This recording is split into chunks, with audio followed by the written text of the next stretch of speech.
श्री गणेशाय नमः। पंचमे अंशे तृतीयोऽध्यायः। श्रीपराशरुवाच एवं संस्तूयमानास देवैर्देवं धारयतः गर्भेण पुण्डरीकाक्षं जगत्स्त्राणकारणम् ततोऽखिलजगत्पद्य बोधायाच्युतभानुना देवकी पूर्वसन्ध्यायां माविर्भूतं महात्मना तज्जन्मदिन्मत्यर्थ महाधमलिडमुख्यमा बभूव सर्वलोकस्य कौमुदी शीशिनो यथा सन्तोषमधिकं प्रशमं चण्डमारुता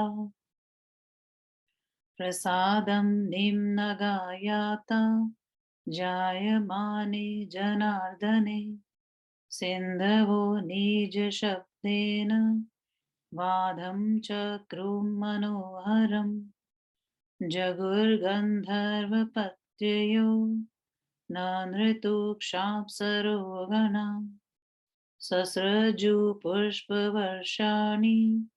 देवा भुव्यन्तरिक्षगा जज्वलुचागनय शान्ता जायमाने जनार्दने मन्दं जगर्जुर्जलदा पुष्पवृष्टिमुचोद्विजा अर्धरात्रेऽखिलाधारे जायमाने जनार्दने फुलेन्दिवरपत्राभं चतुर्बाहुमुदीक्षयतं श्रीवत्सवक्षसञ्जातं तुष्टावानकदुन्दुभिः अभिष्युच्यतं वाग्भिः प्रसन्नाभिर्महामती विज्ञाप्यामास्तदा कंसां भदितो द्विजोत्तमः वसुदेवुवाच जातोऽसि देवदेवेश शङ्खचक्रगदाधरं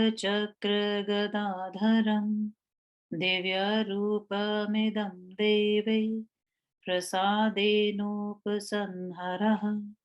अद्यैव देवकंसोऽयं कुरुते मम धातनम् अवतीर्ण इति ज्ञात्वा तवमस्मिन् मम मन्दिरे देवक्युवाच योऽनन्तरूपोऽखिल विश्वरूपो गर्भेऽपि लोकान् वपुषा बिभर्ति प्रसीदतामेष स देवदेवो यो माया विष्कृतबालरूपः उपसंहर सर्वात्मन् रूपमेतच्च चतुर्भुजम् जानातु मावतारं ते कंसोऽयं दितिजन्मजः श्रीभगवानुवाच स्तुतोऽहं यत्त्वया पूर्वपुत्रार्थिन्या तदते सफलं देवि सज्जातं जातोऽहं यत्त्वोदरा इत्युक्त्वा भगवान् स तूष्णी बभूव मुनिसत्तमः श्रीपराशरुवाच इत्युक्त्वा भगवान् तूष्णी बभूव मुनिसत्तमः वसुदेवोऽपि तं रात्रौ वदाय प्रययो बहिः मोहिता शाम्भवं वस्तत्र रक्षिणो योगनिद्रया मथुराद्वारपालाश्व व्रजत्यानकदुन्दुभो वर्षतां जलदानां च तोयं तयुल्बणं निशि संवृत्यानुययो शेष फणैरानकदुन्दुभिं यमुनां चातिगम्भीरां नानाव्रतशताकुलां वसुदेवो वहन् विष्णुं जनुमातृवहां ययो कंसस्य करदानाय तत्रैभाभयागतांस्तटे नन्दादीन् गोवृदांश यमुनाया ददर्श स तस्मिन् काले यशोदापि मोहिता योगनिद्रया तामेव कन्यां मैत्रे प्रसूता मोहिते जने वसुदेवोऽपि विनश्यस्य बालमादाय दारिकां यशोदाशयनातूर्णमजगामामितुधुत्यति ददृशे च प्रबुद्धा सा यशोदा जातमात्मजं नीलोत्पलदलश्यामं ततो अत्यर्थमुदं ययो आदाय वसुदेवोऽपि दारिकां निजमन्दिरे देवकी शयनहन्यस्य यथापूर्वमधिष्ठतः ततो बालध्वनिं श्रुत्वा रक्षेण सहसोत्थिता कंसाया वेद्यामासु देवकी प्रसवं द्विज कंसस्ततूर्णमुपेत्यैनं ततो जग्राबालिकामहं मुचेति देवक्या सनकण्ठ्या निवारिता चिक्षेप च शिलापृष्ठे सा क्षिप्ता वियति स्थिता अवापरूपं सुमहा सायुधाष्टमहाभुजं प्रजास तथैवोच्चै कंसं चारुषिता ब्रवीत् किं मया क्षिप्तया कंस जातो यस्त्वां वधिष्यति सर्वस्वभूतो देवानां मासीन्मृत्युपुरासते तदेतत्सम्प्रधार्याशु क्रियतां हितमात्मनः इत्युक्त्वा प्रययो देवी दिव्यस्त्रगन्धभूषणा पश्यतो भोजराजस्य स्तुता सिद्धैर्विहाय सा इति श्री विष्णु महापुराणे प्रथमे पंचमे अंशे तृतीयोऽध्यायः। तीसरा अध्याय हिंदी अनुवाद। श्री भगवान का आविर्भाव तथा योगा माया द्वारा कंस की वचना।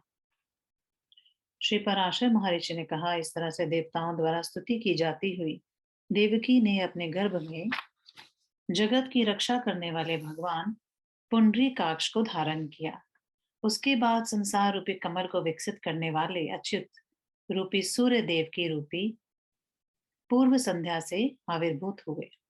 चंद्रमा की ज्योत्सना के समान श्री भगवान का जन्मदिन संपूर्ण लोगों को आह्लादित करने वाला हो गया और दिशाएं निर्मल हो गई। जिस समय भगवान का आविर्भाव हुआ उस समय सज्जनों को अत्यंत संतोष हुआ। रुक्ष वायु शांत हो गई, नदियां स्वच्छ हो गई, समुद्र ने अपने घोष के द्वारा मनोहर वाद बजाया, श्रेष्ठ गंधर्वों ने गान किया तथा अप्सराएं नृत्य करने लगी। उस समय अंतरिक्ष में विद्यमान देवताओं ने पुष्पों की वृष्टि की और भगवान जनार्दन के आविर्भूत होने पर अग्नियां शांत होकर जलने लगी।